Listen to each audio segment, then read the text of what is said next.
J'ai allumé mon téléphone pour ne pas inquiéter les enfants, et j'ai attendu qu'il effectue sa procédure habituelle de démarrage. Finalement, j'ai entendu la cacophonie habituelle de bip et de sonneries, annonçant que j'avais du courrier, des messages et des textos. C'étaient des messages et des courriels d'amis qui voulaient s'assurer que j'allais bien. Je n'avais jamais imaginé qu'ils surveillaient aussi la météo et pouvaient s'inquiéter pour moi. Assise seule dans ma petite maison, leurs messages m'ont touché au cœur. Des rumeurs de mon départ m'étaient parvenues, et j'ai reçu un flot de soutien. Mais ceux qui savaient où j'allais avaient tenu leurs promesses, alors tout le monde voulait savoir où j'étais et où je me dirigeais. J'ai décidé d'envoyer un message groupé en leur disant « Je vais bien ». J'ai eu 3 belles journées de vent régulier, j'ai passé la tempête dans un havre sûr, et je progresse bien. Après y avoir réfléchi un moment, j'ai décidé qu'il n'y avait plus de raison de garder le secret, et j'ai ajouté « Je navigue vers le Maine et j'espère y être dans quelques jours ». Le bateau se comporte merveilleusement, et je réalise maintenant que j'ai fait un excellent choix en l'achetant. Elle peut accomplir tout ce que je lui demande et même plus. C'est un changement formidable. J'ai ensuite ajouté un emoji souriant.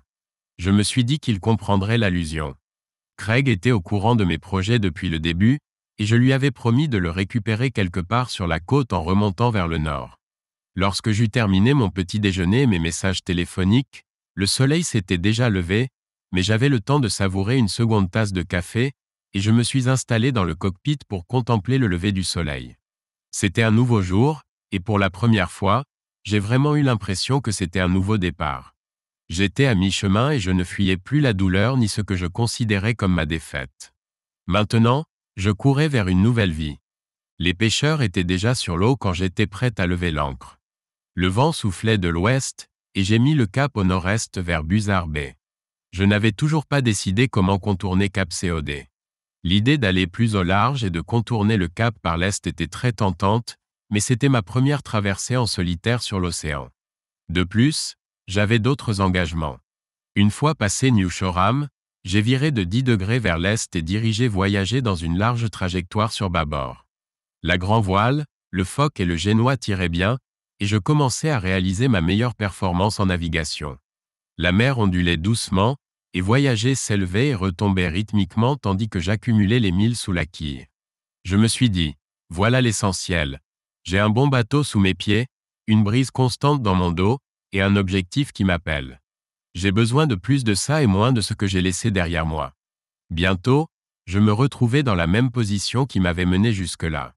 Assis au fond du cockpit, méditant sur mon périple, j'observais les navires. Il n'y avait pas grand-chose à voir, ce qui me convenait parfaitement. Si tout se passait comme prévu, chaque étape du voyage à partir de ce point serait plus courte que le long de la côte du New Jersey et de Long Island. Il y avait des havres sûrs tout au long de la route à partir d'ici, et je n'avais presque pas besoin de parcourir assez de miles pour trouver un endroit sûr où passer la nuit. Comme les jours précédents, mes pensées commencèrent à vagabonder. Je me demandais pourquoi Sheila n'avait jamais su apprécier la voile. C'était libérateur et grisant, comme je supposais que devait l'être le vol. Les voiles sont portées par un vent invisible, et la mer bat contre la coque, vous propulsant mille après mille. Le bateau exige votre attention, mais il vous donne aussi le temps de réfléchir. Du temps pour réfléchir. Pourquoi avait-elle décidé qu'elle avait besoin de plus que ce que nous avions? Notre vie commune avait toujours été tout ce dont j'avais besoin. Pourquoi ne était-ce pas suffisant pour elle? Qu'y avait-il de si magique chez lui, George, et comment pouvait-elle imaginer que je resterais passif pendant qu'elle partageait l'intimité d'un autre homme? Et puis cela m'a frappé. Malgré tout ce qu'elle m'avait fait subir, malgré sa condescendance et sa trahison, je ne savais toujours pas qui était cet homme. Était-ce quelqu'un avec qui elle travaillait? Si oui, je ne l'ai jamais rencontré. Je ne me souviens même pas qu'elle l'ait mentionné dans nos conversations. Était-il nouveau dans sa vie, ou l'avait-elle gardé secret plus longtemps qu'elle ne l'avouait? Elle m'avait certainement menti en niant leur liaison.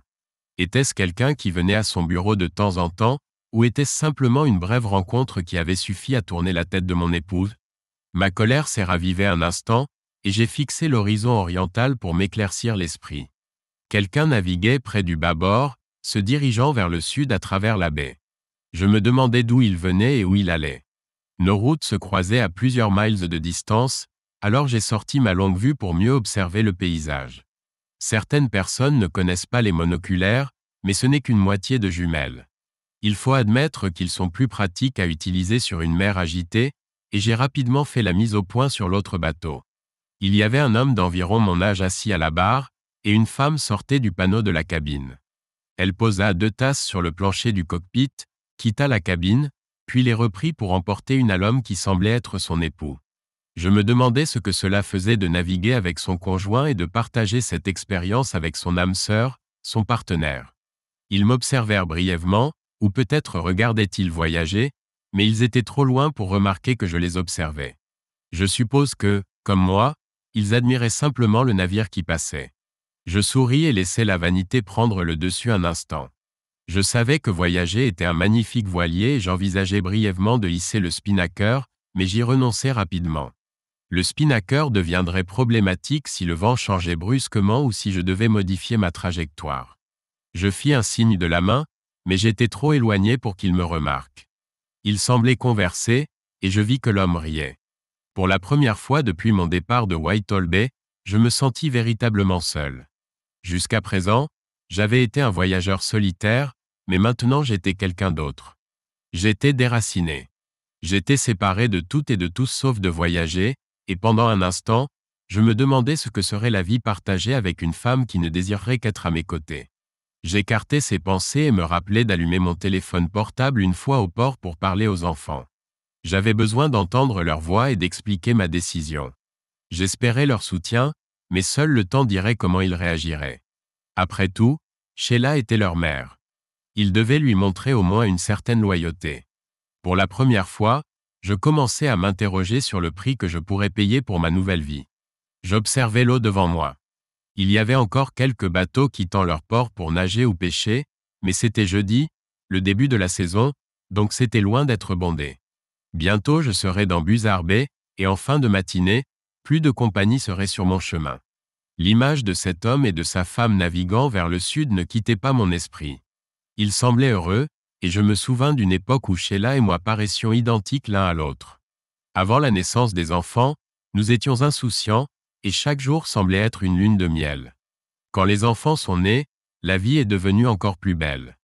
Quand ils étaient petits, j'aidais Sheila après le travail pour qu'elle n'ait pas tout à faire elle-même. Les enfants ont grandi et nous leur lisions des histoires avant de dormir. Puis ils sont allés à l'école et nous les aidions pour leurs devoirs. C'étaient tous ces petits moments que la famille offre aux parents, et j'aimais tout cela.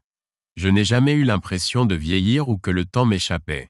À chaque âge, je sentais que j'étais parfaitement bien et que je menais une vie épanouie. Quand les choses ont-elles commencé à changer? Je suppose que lorsque Sheila a repris le travail, elle est devenue plus distraite. Je ne lui en voulais pas à l'époque. Elle avait été mère au foyer pendant 7 ans. Elle avait besoin de liberté et de l'opportunité de redevenir une adulte. La liberté. Quel étrange mot. Je pensais que la possibilité de retourner au travail et d'avoir à nouveau des conversations d'adultes était la liberté. Elle, en revanche, considérait que s'amuser avec un autre homme représentait la liberté. Maintenant, je me demande si nous avons jamais été d'accord sur le sens du mot ou sur la valeur de notre vie commune. Je passais un bon moment et me demandais quand et où je rencontrerais Craig. J'espérais le découvrir ce soir. La navigation en solitaire était excitante, mais je devais admettre que j'attendais désormais la compagnie avec impatience. Peut-être qu'avec Craig à bord, nous pourrons faire étalage de nos talents et hisser le spinnaker. Encore une expression qui avait autrefois une toute autre signification. Je gardais des photos de Sheila et des enfants sur mon bureau et sur le meuble derrière ma chaise. J'en ajoutais de nouvelles tous les quelques années, au fil du temps. J'avais une belle famille et j'en étais fier. J'ai emballé ces photos quand j'ai mis mes affaires en stockage, bien que l'idée m'ait traversé l'esprit de découper Sheila, mais elle faisait aussi partie de mon passé et il était impossible de le réécrire. Je me demandais si j'aimerais mon nouveau bureau et si les enfants accepteraient d'avoir une photo de nous 3 sur mon nouveau bureau. Jack était formidable. Il dirigeait le bureau d'Annapolis de mon entreprise. Quand je suis allé le voir pour lui parler de ce qui se passait avec Sheila, il a ôté sa casquette de patron pour mettre celle d'ami. Il ne m'a jamais fait culpabiliser de vouloir partir. Au contraire, il s'est assis avec moi et m'a aidé à planifier. Quand je lui ai dit que j'avais besoin de quitter la ville et de commencer une nouvelle vie, c'est lui qui m'a parlé du poste vacant à Portland. C'était la même entreprise, le même travail dans une ville différente. C'était une promotion pour moi. Bill, tu sais que je ne veux pas que tu partes. Je voudrais que tu restes ici, que tu lui craches au visage et que tu trouves la plus jolie fille de la ville pour te tenir la main. Mais tu sais que j'ai traversé un divorce pour la même raison que toi et jusqu'à aujourd'hui, je regrette de ne pas avoir quitté la ville sans me retourner. Je vois cette maudite traîtresse et son nouveau mari partout où je vais. On ne s'y habitue jamais. Je me contentais d'acquiescer. Il avait vécu cela et je pouvais voir ce que ce choix m'offrait. Je n'allais pas vivre comme ça. Je connais quelqu'un qui dirige un bureau à Portland. C'est un homme intègre et respectable. Il te plaira. Si tu veux, je peux t'organiser un entretien. Je n'ai pas eu besoin d'y réfléchir. Fais l'appel, Jack. Dis-lui que je peux prendre l'avion et passer l'entretien quand ça l'arrange. 1 heure plus tard, Jack était dans mon bureau. Tu as un entretien mardi matin. Carole prépare déjà tes billets et ta réservation d'hôtel. Je te conseille de rester au moins jusqu'à mardi soir et de visiter quelques appartements. Ça ne sert à rien de chercher une maison tout de suite. Il vaut mieux d'abord te familiariser avec les environs. Je suis arrivé lundi soir et je suis rentré jeudi. À mon retour, j'avais un nouveau travail, un nouvel appartement et un endroit pour amarrer mon bateau. Les choses s'amélioraient et pour la première fois depuis que Sheila avait lâché sa bombe, j'avais l'impression de reprendre ma vie en main. En y repensant, j'avais dit à Sheila que je devais partir pour le travail, et elle n'avait jamais posé de questions. Elle n'avait jamais demandé où j'allais ni combien de temps je serais absent. Je suppose que cela, plus que toute autre chose, démontrait que mon mariage était mort. Je naviguais maintenant parallèlement vers le nord, bien que plus lentement que l'avion qui m'avait emmené à Portland quelques semaines plus tôt. J'ai consulté la carte et la navigation satellite et j'ai vu que j'approchais des voies maritimes de Providence. Je ne m'attendais pas à beaucoup de trafic maritime, mais c'était suffisant pour m'empêcher de penser au passé. Je me suis levé du plancher de la cabine, me suis versé un verre de thé glacé et me suis installé confortablement pour pouvoir regarder dans toutes les directions. Il était temps d'être vigilant. Mieux que Providence, il y a Newport à l'embouchure de la baie de Narragansett. Certains ne seront pas d'accord, mais je considère Newport et Annapolis comme les capitales de la voile de la côte Est. Certains diront qu'Annapolis arrive en 2e position, et en termes de richesse, c'est probablement vrai. Newport est le berceau traditionnel de la Coupe de l'America, et comme on dit, l'argent attire l'argent. Cependant, je pense qu'en proportion de la population, Annapolis compte plus de plaisanciers passionnés. Il y a beaucoup de yachts monotypes là-bas et beaucoup de courses handicap. Si l'on ajoute tous les plaisanciers professionnels et les pêcheurs récréatifs, on obtient beaucoup de bateaux, beaucoup de marinas et beaucoup de bars ouverts tard dans la nuit. Je pâchais au large de Newport en espérant voir un yacht de 12 mètres déployer ses voiles. Et je n'ai pas eu cette chance aujourd'hui. C'était un jeudi et le début de la saison, il n'y avait donc que des marins passionnés sur le bateau. Je suppose que j'en faisais désormais partie. Comment aurait-il pu en être autrement ? J'avais effectué une traversée en solitaire au large d'Annapolis et je naviguais vers le Maine.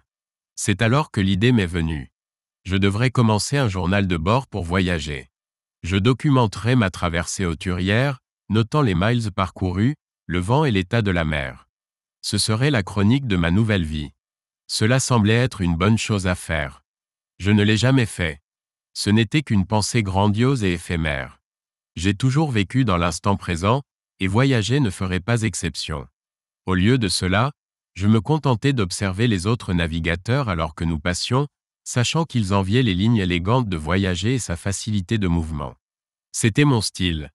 À présent, j'avais largement dépassé Newport et naviguais à bonne allure. Le vent avait tourné au nord-ouest, et j'avais réglé les voiles pour qu'elles prennent le vent par le travers.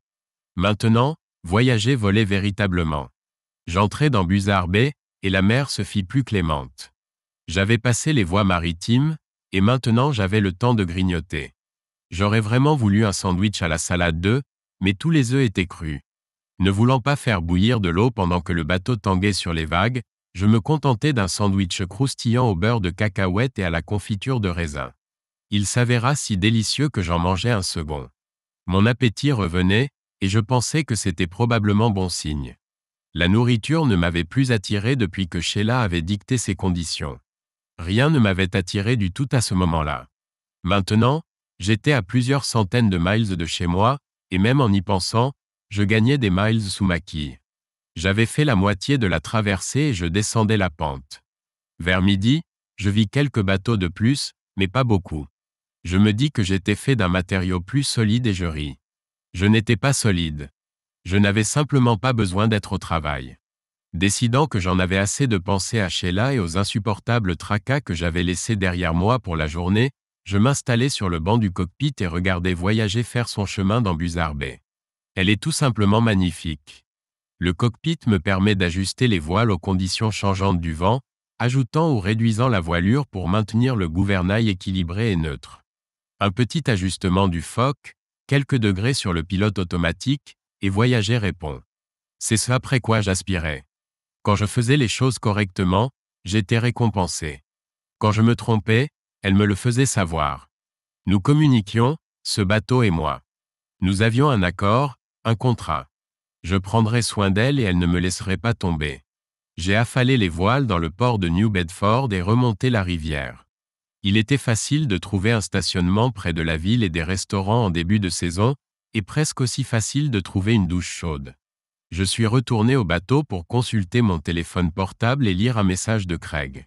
Il allait me rejoindre le lendemain soir à Plymouth. Il y avait aussi des messages des enfants, remplis de questions et d'inquiétudes.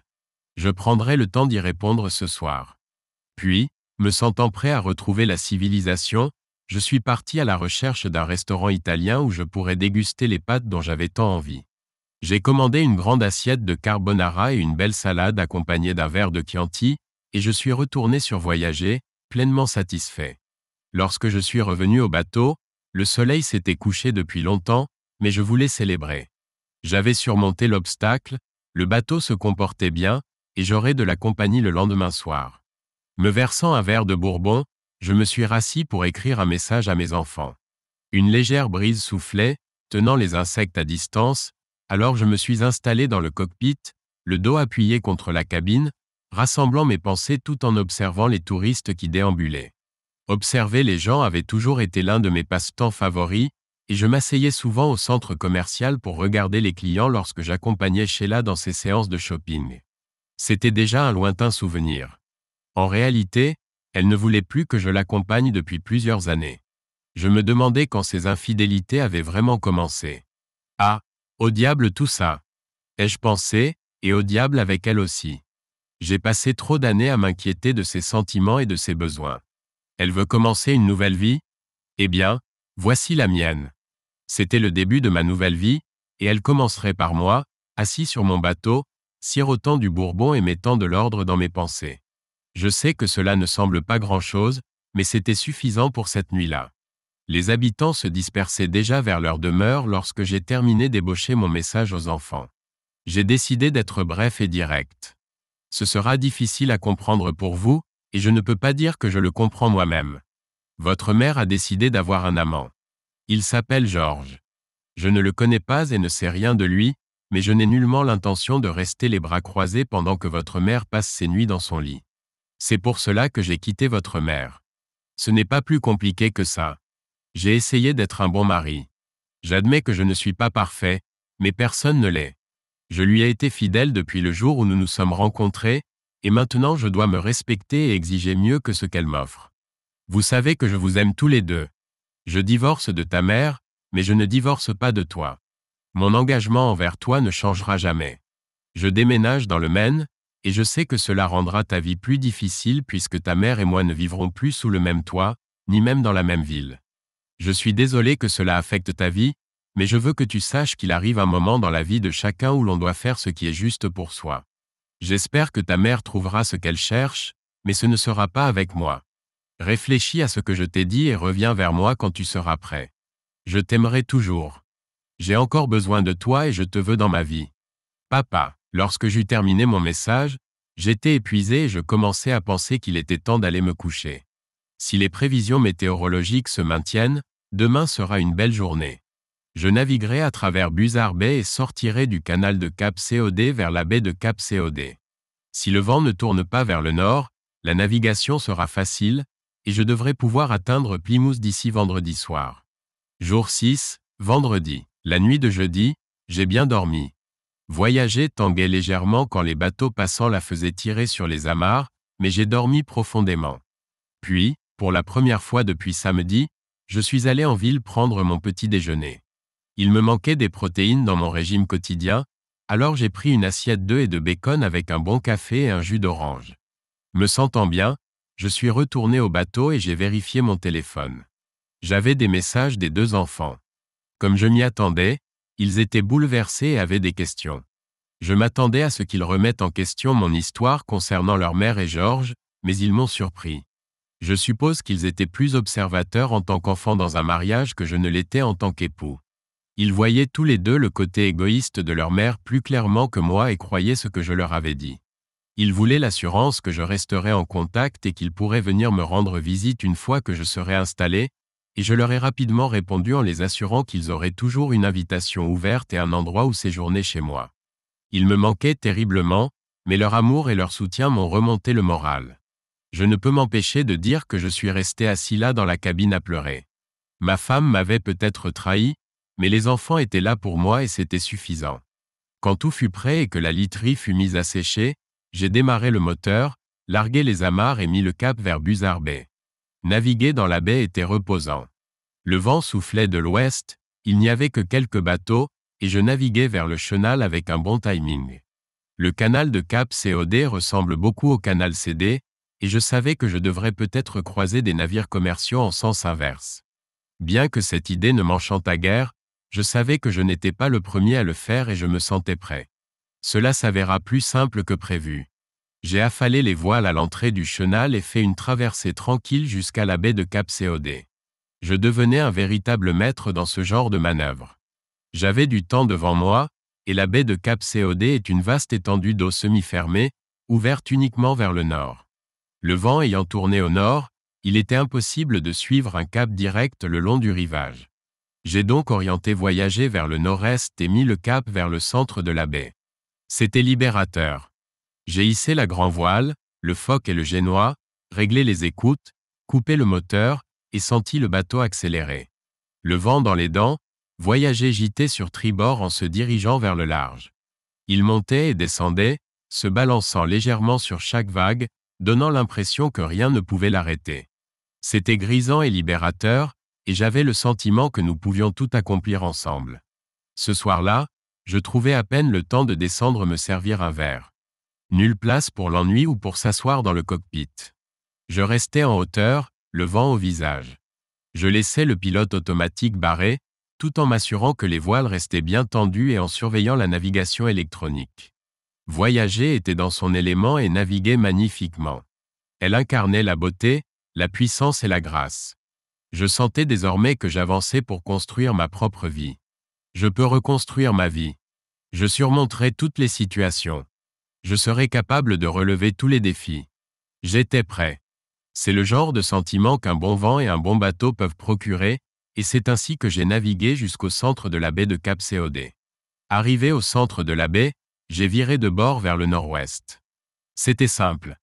J'ai programmé un nouveau cap sur le pilote automatique, et tandis que le bateau virait sur bâbord, j'ai largué les écoutes de la voile avant d'attaquer tribord.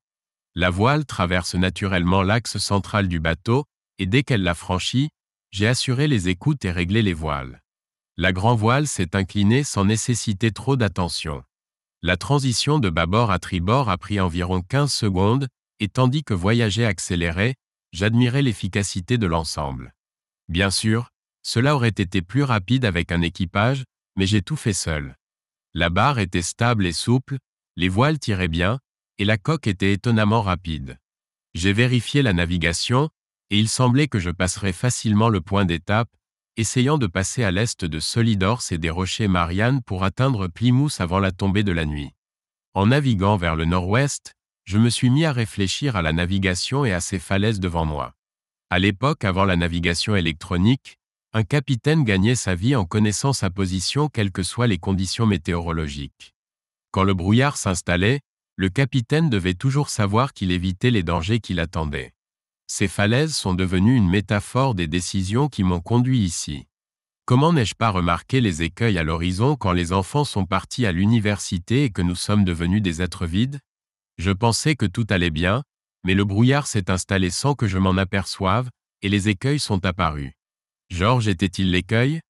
Ou aurait-ce été quelqu'un d'autre si ce n'était pas Georges? Et combien de falaises ai-je contournées au fil des années, ignorant que la destruction m'entourait? Je me suis dit que cela ne se reproduirait plus, mais comme les marins d'antan, nous ne pouvons pas vivre dans une sécurité totale. Nous choisissons un équipage, fixons un cap et nous préparons à l'imprévu, mais le danger est toujours présent, et il faut un bon équipage et un navire fiable pour affronter les périls et atteindre un port sûr. J'ai souri et secoué la tête. Écoutez-moi. Me voilà devenu philosophe marin. Quelle sera ma prochaine surprise? Les pensées de Sheila sont à nouveau évanouies derrière moi, et sans quitter des yeux les voiles ni l'écran du navigateur, je me suis précipité vers Plymouth. C'était une après-midi lumineuse et venteuse, et voyager profitait des eaux de la baie de Cap Cod. J'étais émerveillé de voir comme elle avait bien géré le vent et les vagues en remontant vers le nord le long de la côte du New Jersey. Mais ici, elle semblait jouer dans les eaux mi-ombragées de la baie, et je naviguais le cœur léger et l'esprit libre.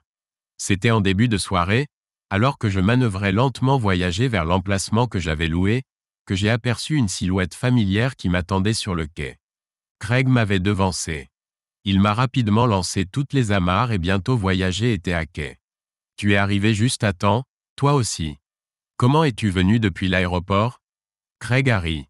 Le monde entier est relié par des navettes et des taxis. Il suffit de trouver la meilleure option, et j'ai eu toute la journée pour le faire. Craig est monté à bord. Il portait un sac marin en toile et n'avait pas du tout l'air d'un marin. D'où sort ce sac? Je l'utilisais pour la lessive à l'université. Je savais qu'il me resservirait un jour. Il a souri, et j'étais heureux de le voir. Jette simplement le sac en bas et nous irons manger un morceau. Craig m'a pris au pied de la lettre et a lancé sa valise en bas, accompagné du fracas d'assiettes et de tasses qui se brisent. Il m'a jeté un regard penaud teinté d'inquiétude. J'ai ri trop fort pour être en colère. Je crois que tu as touché l'évier. J'ai fermé et verrouillé l'écoutille et nous nous sommes dirigés vers la ville. Ce soir-là, nous allions nous offrir un repas digne de l'occasion. En tant que marins, nous désirions une belle pièce de bœuf accompagnée d'un ou deux verres de whisky. Pendant le dîner, je lui ai raconté mon périple, et il m'a informé des nouvelles du pays. La nuit tombait lorsque nous sommes retournés au voyager. Alors que je déverrouillais l'écoutille, promettant de nous servir chacun un bourbon, une voix derrière moi interpella. « Excusez-moi, monsieur. Êtes-vous William Harris ?» En me retournant, j'aperçus deux agents en uniforme et le maître du port debout sur le quai près du yacht. « Oui, que puis-je faire pour vous ?» L'officier plus âgé, et je présume plus expérimenté, déclara. « Eh bien, monsieur, on nous a demandé de vous garder à l'œil. Pouvons-nous monter à bord ?» J'ai regardé leurs chaussures à semelles dures avec désapprobation. Nous n'en aurons pas pour longtemps. Sur ces mots, l'officier senior commença à monter. Un instant. Je n'ai pas dit oui. Si vous voulez monter à bord, retirez vos chaussures. Je ne veux pas que vous abîmiez le pont avec ces semelles. D'accord. J'étais un peu désagréable, mais il aurait pu attendre ma réponse à sa requête.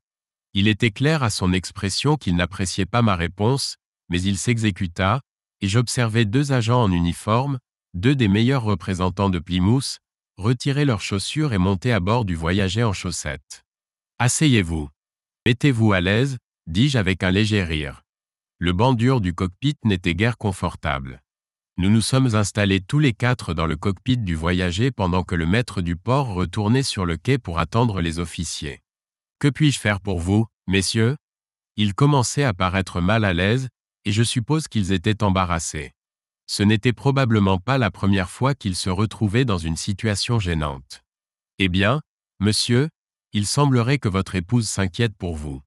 Elle, ou devrais-je dire la police d'Annapolis, a contacté les villes côtières pour nous informer de votre possible passage. Elle affirme que vous êtes troublé. » Il semblait détester ce mot plus que moi et chercher une façon plus appropriée de l'exprimer. « Elle dit que je suis fou ?» J'ai ri doucement. A-t-elle dit que j'étais émotionnellement handicapé? Craig a souri mais s'est efforcé de ne pas rire tout haut. Elle a dit que vous aviez reçu des informations troublantes et que vous n'agissiez peut-être pas de manière tout à fait rationnelle.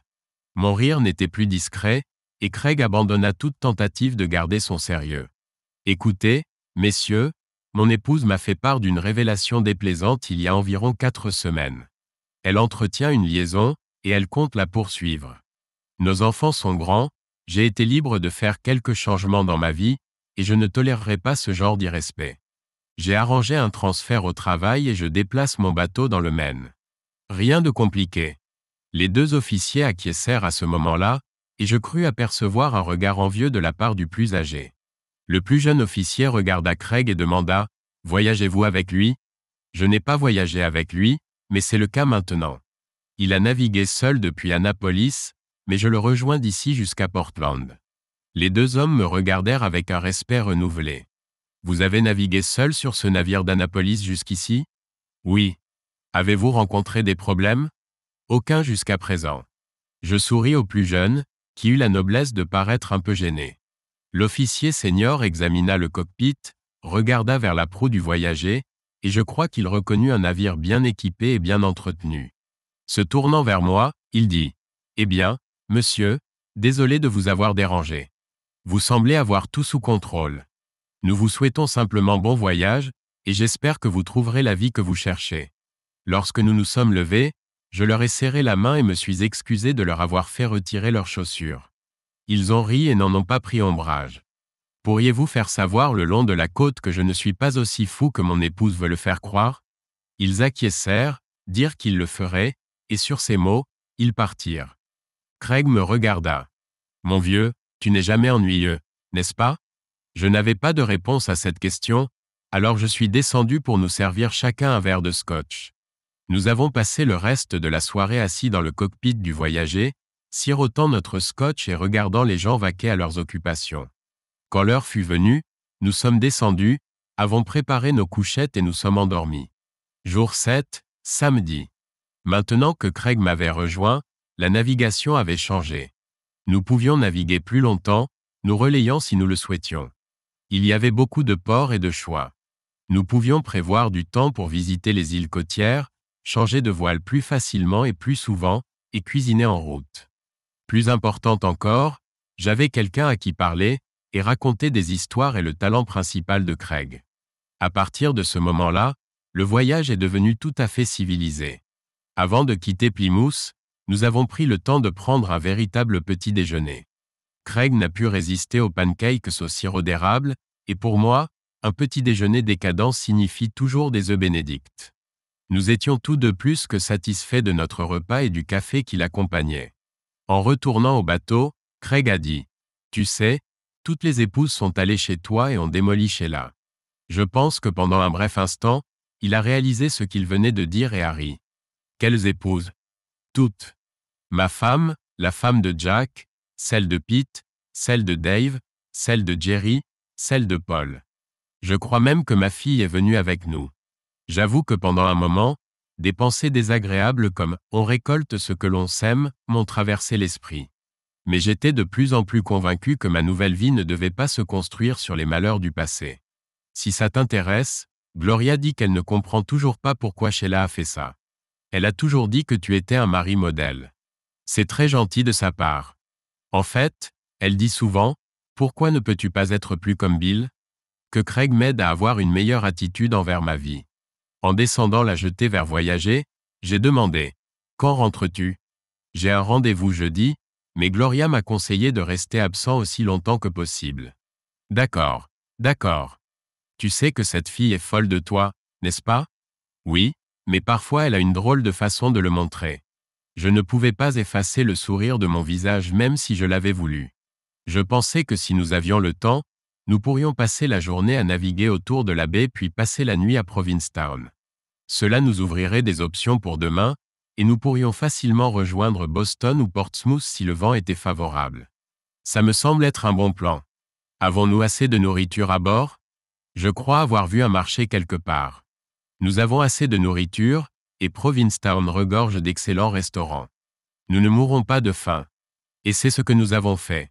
C'était agréable d'avoir de la compagnie après presque une semaine de solitude. J'avais l'impression d'avoir surmonté la maladie durant les semaines précédant mon départ, et même si je savais que la douleur reviendrait, j'étais prêt à être de nouveau avec d'autres personnes.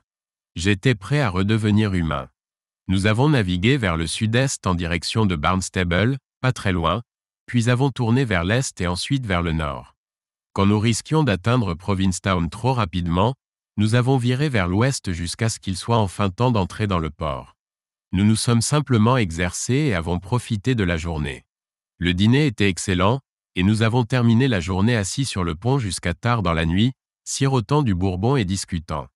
Découvriras-tu un jour pourquoi? Je n'avais pas pensé à Sheila de toute la journée et pendant un moment, j'ai été pris au dépourvu. Pourquoi? Pourquoi a-t-elle agi ainsi? Non. Elle disait s'intéresser à lui. Je pense que c'était un code pour exprimer un désir qu'elle souhaitait assouvir. Elle m'a dit avoir besoin de liberté pour explorer de nouveaux horizons, peu importe ce que cela signifiait. Et elle t'a simplement annoncé qu'elle voulait faire ça, George?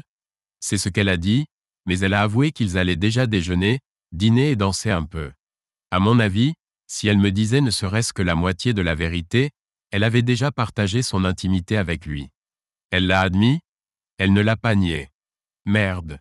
C'est vraiment cruel. Désolé. Non, c'est une garce. Il n'y a plus de doute là-dessus maintenant. Et c'est toute l'explication qu'elle t'a donnée? C'est tout ce que j'ai pu supporter d'entendre. Après ça, je me suis installé dans la chambre d'amis et je l'ai ignorée. Elle rentrait toujours tard et je préparais mon dîner seul. Quand elle a annoncé qu'elle partait pour le week-end, j'ai réalisé que la Providence était intervenue. Je pouvais faire mes bagages et partir sans devoir écouter ses lamentations. J'ai regardé mon ami et dit, c'était le premier bon week-end que j'ai eu depuis un mois. Cela m'a arraché un rire étouffé, et nous avons terminé notre soirée en sirotant du bourbon en regardant les passants. Jour 8. Dimanche. Aujourd'hui, nous avions une décision à prendre. Si le vent était fort et dans la bonne direction, nous pourrions mettre le cap sur Portsmouth, New Hampshire. Sinon, nous pourrions nous diriger vers Boston, qui est plus proche. Nous nous sommes levés avant le soleil, avons vérifié les prévisions météo, préparé du café et 2 bols de céréales, puis avons décidé de prendre la route. J'avais à peine utilisé le moteur depuis le premier jour, sauf pour entrer et sortir des ports et traverser un chenal. Donc, à moins d'avoir un vent arrière, nous pouvions atteindre de manière fiable le port le plus proche. En quittant Provincetown, le vent est tombé et nous avons optimistement mis le cap sur Portsmouth. Le vent soufflait de l'ouest, et nous avons réglé les voiles au plus près, maintenant une vitesse acceptable sur un cap à 15 degrés à l'ouest du nord. Nous avions passé tellement de temps la veille à discuter de ma croisière vers le nord et des questions personnelles avec Sheila, que nous n'avions jamais eu le temps de parler des événements plus routiniers de la semaine passée. J'ai secoué la tête, incapable de croire tout ce que j'avais manqué en si peu de temps. Pete avait obtenu la promotion qu'il espérait. La fille aînée de Jack attendait un bébé, et la femme de Jerry était enceinte de leur 3e enfant. Vous pouvez probablement deviner que c'était les intérêts communs, et non l'âge, qui nous avaient réunis. Craig et moi nous remémorions l'arrivée de nos enfants et tous les changements qu'ils avaient apportés à nos vies. Je pense que nous souhaitions secrètement tous les deux pouvoir tout recommencer, mais le bon sens et la nature ont repris le dessus, et nous sommes vite revenus à la raison. Élever des enfants est une affaire de jeunes. Nous approchions rapidement tous les deux du moment où nous deviendrions grands-parents et nous nous en réjouissions. Mon père me l'avait expliqué, comme son père le lui avait expliqué, que le rôle principal des grands-parents est de gâter leurs petits-enfants. Lui et ma mère avaient gagné ce droit, et j'attendais impatiemment mon tour. Maudite soit Sheila et sa quête de liberté. C'était une autre chose qu'elle avait gâchée. Je pourrais toujours être grand-père, mais en vivant séparément, nous devrions nous partager l'expérience au mieux. Le vent s'était rafraîchi et avait tourné au sud-ouest, alors nous avons relâché les écoutes, hissé le foc, et navigué sur un large bord vers Portsmouth. Nous avons passé un excellent moment, et le reste de la journée s'est écoulé à siroter du café chaud et du thé glacé, à pratiquer des nœuds et à raconter des blagues de papa qui auraient fait soupirer nos enfants devenus grands. Le jour viendrait où eux aussi raconteraient des blagues de papa et leurs enfants soupiraient. Oui, l'heure de vérité approchait. En approchant de Portsmouth, il était tard, mais pas encore nuit, et nous avions une dernière décision à prendre.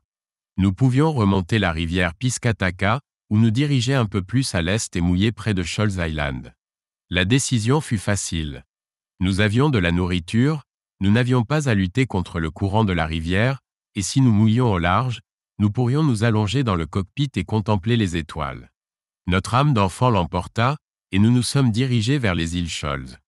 L'accès aux îles Shoals est limité, mais nous n'avions pas besoin d'aller à terre. Quand le soleil s'est couché, il a fait froid, alors nous sommes descendus pour cuisiner un moment. Nous avons préparé des œufs brouillés avec de la viande en conserve et des piments que nous avons fait revenir, et des tortillas pour faire des burritos. Nous avons fait du café pour combattre la fraîcheur du soir, et terminé le repas avec le dernier biscuit que j'avais gardé d'Annapolis avant notre départ. Cela peut sembler peu, mais après une journée de soleil, de vent et de mer, c'était un véritable festin. Nous avions fait une longue traversée depuis le Cap. Le soleil et le vent vous dépouillent de toute envie superflue, et font désirer quelque chose de simple, d'essentiel et d'authentique. Vêtus de nos vestes, le ventre plein et des tasses de café à la main, nous nous sommes installés dans le cockpit pour regarder les étoiles tourner lentement au-dessus de nos têtes. Je commence à comprendre pourquoi tu es allé vers le nord, Bill. C'est vraiment magnifique ici. J'ai simplement hoché la tête dans l'obscurité. La côte ici est accidentée et rocheuse, mais il y a d'innombrables rivières navigables et ports à explorer. Alors que nous étions assis là, des poissons ont commencé à frapper la surface de l'eau autour du bateau. Les barres rayées chassent les poissons à pas vers la surface, a dit Craig. Ou alors c'est un tassergale. Ça pourrait être un thon aussi. Je n'ai jamais été un grand pêcheur. C'est peut-être quelque chose que je devrais explorer maintenant que je suis ici. Craig prit une profonde inspiration. Je suis jaloux, Bill. Vraiment. Je me demande si je peux convaincre Gloria de déménager ici. J'ai été ici en plein hiver. Si tu essaies, ne la ramène pas en janvier. L'été est magnifique, et les couleurs automnales te couperont le souffle, mais l'hiver est très animé, et ce n'est pas pour rien qu'on appelle le printemps la saison de la boue. Maintenant Craig hochait silencieusement la tête dans l'obscurité. Je ne pensais pas que c'était plus que des paroles en l'air, mais 2 ans plus tard, ils ont déménagé vers le nord. Leurs enfants étaient grands, et ils ont décidé qu'il y avait plus dans la vie que les embouteillages et les maisons coûteuses. Ses collègues les prenaient pour des fous, eux qui planifiaient discrètement leur retraite en Caroline du Sud. La Caroline du Sud semblait être la nouvelle Floride. Bill, te sens-tu mieux aujourd'hui? La question m'a pris au dépourvu, et j'ai dû réfléchir un moment à ce qu'il voulait dire. Oui, je pense que oui. Plus le temps passe, mieux je me sens. Je me suis tourné vers mon ami. Puis-je te dire quelque chose dont je ne suis pas fier? Craig a simplement souri. Bien sûr. J'ai beaucoup réfléchi à ce voyage vers le nord et je revenais toujours à la même question. C'était, pourquoi ne l'ai-je pas remarqué avant? Sheila voulait toujours plus, et n'était jamais satisfaite de ce que nous avions. Moi, en revanche, je voulais des choses qui nous permettaient de faire ce que nous aimons faire et ce que j'apprécie. Elle voulait une plus grande maison et des voitures luxueuses pour impressionner ses amis. Craig est intervenu. Puis-je te dire quelque chose dont je ne suis pas fier? Je savais que cela me ferait rire. Bien sûr. Secouant la tête, il a dit, nous n'avons jamais été impressionnés par tout ça. Et nous voilà, 2 hommes mûrs assis dans l'obscurité sous les étoiles, buvant du café et riant comme des enfants. Alors que le vent et le froid nous poussaient à l'intérieur et que nous fermions les coutilles, nous nous sommes servis 2 dernières tasses de café et avons passé 1 heure de plus à nous échanger la guitare. Aucun de nous ne pouvait impressionner qui que ce soit avec nos talents de guitariste, mais peu importait. C'était la fin parfaite d'une journée parfaite et nous étions heureux. Nous sommes allés nous coucher et avons réglé le réveil pour 6 heures. Il nous restait encore une bonne distance à parcourir à la nage, mais ce ne serait pas aussi long qu'aujourd'hui si le vent restait constant et fort. La dernière chose que je fis avant de me coucher fut de régler l'alarme GPS au cas où l'ancre ne tiendrait pas. Nous étions entourés de rochers qui seraient impitoyables si l'ancre venait à déraper. Jour 9, lundi. Le réveil matinal nous trouva encore endormis et nous émergeâmes lentement. Aucun d'entre nous n'avait plus la fougue de sa jeunesse, mais ces derniers jours, nous faisions de notre mieux pour en donner l'illusion. Nous décidâmes de partir dès que nous serions habillés et de préparer notre café du matin une fois les voiles lissées. C'est l'un des avantages d'avoir un équipage à bord. La brise estivale matinale était à nouveau clémente et nous naviguions à bonne allure. Nous tentions de maintenir un cap qui nous permettait de nous tenir à 8 ou 16 km au large tandis que nous longions la côte principale vers le nord et le nord-est. En contemplant la côte ouest couverte de pins, je pouvais presque imaginer ce qu'avaient vu les premiers Européens, mais bien sûr mon imagination était pure fantaisie. Quand Colomb arriva dans le Nouveau Monde, plus de 60 millions d'autochtones vivaient déjà sur le continent américain. C'était presque l'équivalent de la population européenne à cette époque. La côte était parsemée de communautés et même de petites villes autochtones. Un siècle plus tard, il n'en restait plus qu'un dixième. Tandis que je méditais sur cette réalité, mes propres soucis semblaient bien dérisoires en comparaison. Je regardais l'horizon pendant notre navigation. Il y avait quelques bateaux au loin, mais peu nombreux et aucun ne s'approchait de nous. Tandis que je les observais, les villes de York, Ogunki, Wells et Kennebunk défilaient une à une. Chaque ville nous rapprochait de la baie de Casco et de notre destination. Lorsque nous passâmes le cap Elizabeth, c'était comme si je franchissais le seuil de ce qui fut autrefois ma demeure. Comme si j'allais déposer ma serviette dans le salon, desserrer ma cravate, prendre une profonde inspiration. C'est seulement alors que je sentis la tension me quitter. En contournant le cap Elizabeth, je me sentis chez moi pour la première fois en 9 jours. La baie de Casco est unique parmi tous les endroits où j'ai navigué. De longues échardes de roches alignées dans la même direction. Elle fut façonnée par le dernier grand glacier qui passa sur cette région, laissant une trace de son existence dans la roche même de la Terre.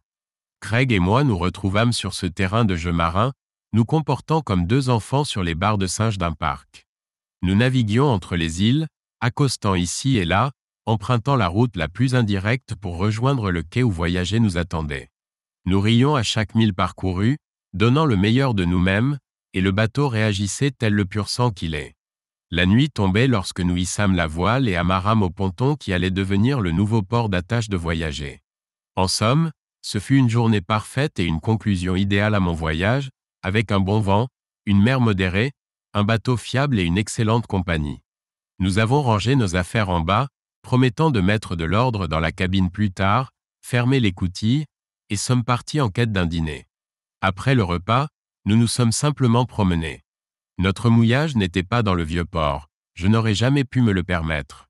Voyager était amarré là où la ville s'estompait, devenant plus résidentielle, mais nous avons trouvé un bon endroit pour manger et la promenade était agréable. À ma surprise, nous avons croisé d'autres promeneurs du soir et engagé la conversation avec des inconnus. Si tous les habitants étaient aussi accueillants, je savais que j'allais apprécier ma nouvelle demeure. Jour 10, mardi. Le matin, j'ai organisé la restitution de la voiture de location. Après l'avoir rendue, nous nous sommes dirigés vers le vieux port pour prendre le petit déjeuner et faire quelques pas. J'avais besoin de marcher et de m'étirer les jambes. Quand est ton vol? Je ne l'ai pas encore réservé. Si ça ne te dérange pas, je pensais rentrer demain. Peu importe l'heure. Oui, ça me va. Mon voyage en solitaire avait apaisé une partie de ma peine, et maintenant j'appréciais la compagnie d'un bon ami soucieux de mon installation. Alors, tu dois me montrer ton nouvel appartement et ton nouveau bureau. Et, il essayait délibérément de me faire rire. Tu es tellement fille. Néanmoins, c'était une bonne idée. Je devais m'assurer que mon nouvel appartement était prêt, et ça ne ferait pas de mal de passer à mon nouveau bureau. Nous avons franchi le seuil de mon appartement. J'y étais déjà venu une fois et savais à quoi m'attendre, mais l'expression de Craig trahissait sa déception. C'est temporaire jusqu'à ce que ma vie se stabilise. C'est un endroit pour manger, dormir et ranger mes vêtements. Je n'ai pas besoin de plus que ça. Tu l'as pris meublé? J'ai acquiescé. Oui. Il n'y a pas de place pour tes meubles de bureau ou tes outils. Oui, j'ai décidé de louer un autre garde-meuble jusqu'à ce que je trouve un endroit permanent. Il n'a rien dit de plus. Il s'est dirigé vers la chambre, a regardé autour de lui et hoché la tête. Sans un mot, il a fait le tour du salon en hochant la tête. Puis il s'est dirigé vers la cuisine. Il a ouvert tous les placards et demandé « Tu as apporté des draps et une couverture pour le lit ?»« Non. »« Et des serviettes ?»« Non. »« Il te manque des casseroles et des poêles, et tu as besoin d'une bouilloire. » Il continua d'examiner. « Il te faut une bonne marmite pour pouvoir faire mijoter un ragoût pendant que tu es au travail. » « Tu as un micro-ondes? » ?»« Non. »« Il faut qu'on t'en trouve un. » D'ailleurs, les rideaux du salon tombent en lambeaux. Je l'ai regardé et lui ai demandé « Depuis quand es-tu devenue Martha Stewart ?» Il a souri et m'a tendu un bout de papier. Gloria m'a donné une liste de choses à vérifier. Aussi, il te faudra un bureau et une lampe si tu veux lire. Je devais admettre que quand il avait raison, il avait raison. J'avais maintenant une liste de choses à faire qui devraient me tenir occupé et loin des ennuis pendant quelques jours. Je suis entré dans mon futur bureau, J'ai salué tout le monde et leur ai dit que je commencerai le travail lundi matin 1 heure. Craig a donné un coup de coude au gars le plus proche et a dit « Demande-lui comment il est arrivé ici ». Je leur ai brièvement raconté mon voyage vers le nord et j'ai découvert que je travaillerais avec des gens de mon genre. Il y avait des marins, des pêcheurs, et tout le monde faisait du ski l'hiver. J'ai su que je m'intégrerais bien quand ils m'ont fait promettre qu'à l'avenir, je leur raconterai plus de détails sur mon voyage et que j'inviterai tout le monde à participer à l'aventure. Je n'ai plus jamais eu besoin d'une équipe, même si j'aimais toujours partir seul de temps en temps. Chaque touriste et nouveau venu dans le Maine est tenu, sinon obligé par la loi, de visiter le magasin LL Bean à Freeport, alors ce fut notre prochaine destination. Nous avons regardé les canoës en nous imaginant dedans, examiné l'équipement de randonnée en faisant semblant, puis j'ai acheté quelques pantalons kaki et des chemises pour le travail. C'était clairement un bureau plus décontracté que celui que j'avais quitté. Cette nuit-là, nous avons dormi sur Voyager pour la dernière fois. Je savais que je m'installerais confortablement dans mon petit appartement, mais pour l'instant, les quartiers exigus de mon cotre étaient ma maison. Jour 11, mercredi. Nous nous sommes levés, habillés et avons mangé bien après le lever du soleil. Aujourd'hui marquait véritablement la fin de mon voyage, et je savais que ce soir je dormirais dans le lit de mon nouvel appartement. Je dormirais encore sur Voyager, quand l'envie m'en prendrait, et passerais de nombreux week-ends à explorer la côte, mais il était temps de recommencer à vivre sur la terre ferme. J'ai conduit Craig à l'aéroport et lui ai dit au revoir, puis je me suis dirigé vers le magasin pour acheter une table, une lampe et de la literie. La dernière chose que j'ai faite ce jour-là a été de déménager mes affaires, mes livres et ma guitare de Voyager à l'appartement. Je me suis installé, et ce n'était pas plus compliqué que ça. Alors que je chargeais mes affaires dans la voiture et me préparais à partir pour mon appartement, j'ai longuement regardé Voyager et l'ai observé tanguer et tirer sur ses amarres. Elle avait hâte de retourner en mer, et je savais que nous ne tarderions pas à partir ensemble à nouveau en exploration. J'ai entamé mon voyage vers le nord, espérant laisser derrière moi la douleur d'une vie pour en chercher une nouvelle ailleurs. Mais quelque part au milieu du vent et des vagues, ou peut-être blottis ensemble dans mes quartiers exigus, Voyager et moi avions créé un lien.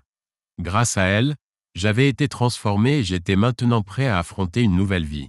Épilogue. Les enfants appelaient presque chaque soir une fois qu'ils surent que j'étais installé. Je leur parlais plus souvent après le déménagement qu'avant. Il semble qu'après réflexion, ils avaient compris ma décision. Quelques semaines après mon installation, je suis retourné dans le Maryland un vendredi soir après le travail et j'ai passé la nuit dans un hôtel local. Samedi matin, j'ai retrouvé mes amis pour le petit déjeuner, puis ils m'ont aidé à charger le camion. Le camion était petit, et nous l'avons rempli facilement. À peine avais-je chargé le camion sur la remorque que je suis retourné à mon ancienne maison.